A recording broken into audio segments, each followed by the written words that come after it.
Bienvenue dans l'émission Saveurs divines. Cette bonne nouvelle du royaume sera prêchée dans le monde entier pour servir de témoignage à toutes les nations. Alors viendra la fin. Ce pain céleste vous est présenté par Immaculée Niraneza.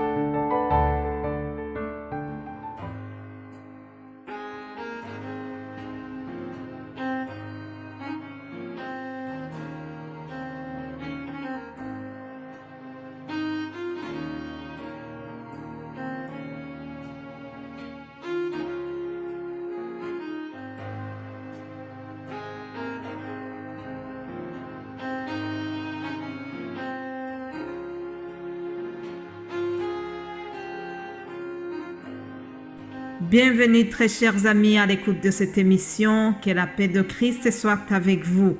Rendez grâce au Roi des Rois, le Seigneur des Seigneurs, celui qui nous donne encore le souffle de vie aujourd'hui, que toute la gloire lui revienne. Nous le remercions parce que il nous a donné Jésus-Christ son Fils. Vous savez, lorsque Dieu a envoyé Jésus-Christ dans le monde, c'est une invitation qu'il nous a envoyée. Il nous invitait déjà au festin des noces de son Fils. C'est ce que nous voyons dans Matthieu 22. J'entre déjà dans cette parabole rapidement. Vous savez, vendredi, j'ai terminé l'émission en vous disant que je reprendrai la deuxième partie de cette parabole. Alors, je vous invite à retourner dans Matthieu 22 à partir du verset 5 où je lis « Mais sans s'inquiéter de l'invitation, ils s'en allèrent, celui-ci à son champ, celui-là à son trafic, et les autres se saisirent des serviteurs, les outragèrent et les tuèrent. » Bien-aimés en Christ, Dieu a envoyé donc Jésus-Christ dans le monde, mais certains l'ont refusé. Beaucoup n'ont pas considéré Jésus-Christ. La parole me dit que Jésus-Christ a été envoyé parmi les siens, mais les siens ne l'ont pas reconnu. C'est très malheureux. Les Juifs, jusqu'ici, il y a une partie des Juifs qui ne reconnaissent pas Jésus-Christ comme le Messie. Alors, lorsque la parole nous dit que on s'est saisi des serviteurs, on les a tués, on fait allusion aux prophètes anciens qui ont été tués. Rappelez-vous du sort de Jean-Baptiste. Rappelez-vous des autres, comment ils ont terminé. Ils ont été maltraités, ils ont été tués. Beaucoup ont terminé cette course d'une manière atroce. Mais cela n'a pas empêché l'évangile de se répandre jusqu'à nous. Alléluia. Malgré le plan de l'ennemi qui voulait détruire les bénédictions de Dieu, l'évangile s'est répandu. Aujourd'hui, ça continue. Alléluia. Au verset 7 de cette parabole, nous voyons que le roi, c'est Dieu. Le roi a été irrité. Le roi a été en colère. Alors il a envoyé ses troupes pour faire périr les meurtriers et il a brûlé la ville. Bien-aimés en Christ, ça c'est une prophétie. Christ parlait aux chefs religieux en parlant d'eux, mais aussi il a en quelque sorte prophétisé sur la ville de Jérusalem où il se trouvait.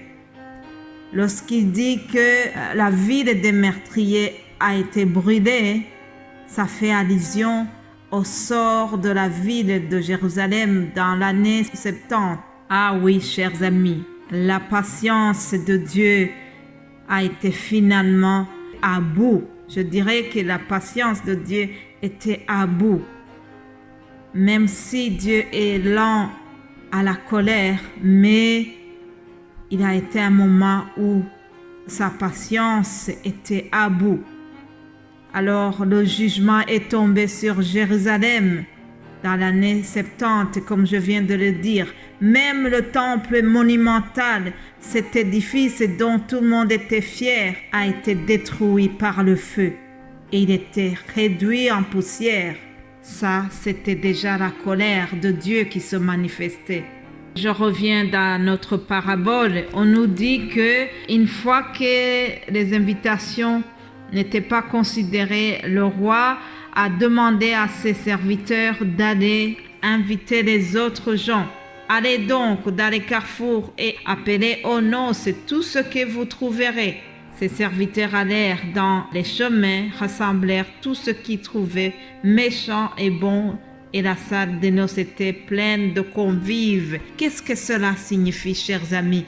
Cela veut dire que la parole de Dieu, l'amour de Dieu est offert à tout le monde et c'est gratuit. L'amour du Père Céleste est donné à tout le monde gratuitement, aux bons et aux mauvais. Tout cela est gratuit. Apocalypse 22, 17, je lis ceci. Et l'Esprit et l'épouse disent, viens, et que celui qui entend dise, viens, et que celui qui a soif vienne, que celui qui veut prenne de l'eau de la vie gratuitement. Alléluia. L'eau de la vie est offerte gratuitement. Aujourd'hui, nous sommes encore dans l'état de grâce. La parole est donnée gratuitement. L'amour de Dieu se trouve facilement, mais il y aura un moment où la colère de Dieu viendra. L'état de grâce sera clôturé. Ça ne sera plus comme maintenant, chers amis. Lorsque le Fils de l'homme viendra dans sa gloire avec tous les anges, il s'assiera sur le trône de sa gloire. Toutes les nations seront assemblées devant lui.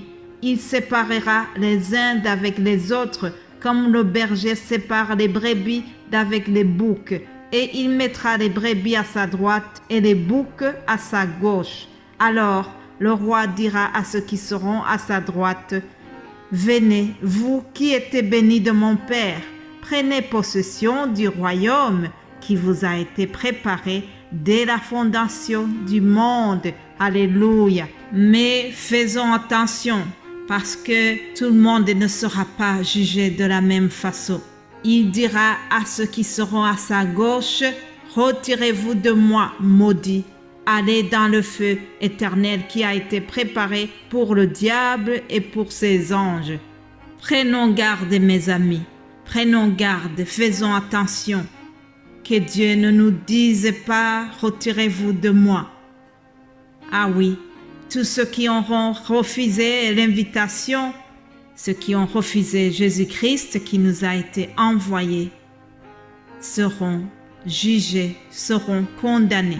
Et pour terminer notre parabole, nous voyons que le roi a été très fâché sur une personne qui était dans la salle mais qui n'avait pas un habit de noces. Qu'est-ce que cela veut dire?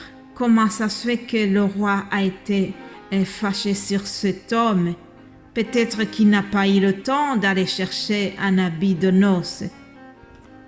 On pourrait se demander, on pourrait se dire qu'on l'a jugé sévèrement, puisque on dit que les serviteurs ont été le chercher sur le chemin. Peut-être qu'il n'a pas eu le temps d'avoir un vêtement. Non, chers amis, dans la culture juive, lorsqu'on était invité comme ça à une cérémonie pareille, il y avait un endroit où on vous donnait les vêtements. Les vêtements étaient prévus, ils étaient donnés, il y avait un endroit réservé à cela. Alors ça suppose que cette personne n'a pas fait attention, il n'est pas passé au bon endroit pour avoir son habit de noces. Qu'est-ce que cela veut dire? Si nous le mettons dans la vie de tous les jours, dans la vie spirituelle, cela veut dire qu'il n'est pas revêtu de Christ. Pour que Dieu nous reconnaisse, nous devons être revêtus de Christ. Galates 3, 27, il est écrit, « Vous tous qui avez été baptisés en Christ, vous avez revêtu Christ. » Puis, Dans Éphésiens aussi, on nous dit que nous devons nous revêtir de l'homme nouveau, créé selon Dieu dans une justice et une sainteté qui produit la vérité. Alléluia. Bien-aimés en Christ, je termine en vous souhaitant de revêtir Christ. Si nous voulons être dans les noces de l'agneau, la seule condition, il faut être revêtu de Christ. C'est à cette condition-là que le Père Céleste nous admettra à la salle de noces. Alléluia. Passez une excellente journée et nous allons continuer demain. Amen.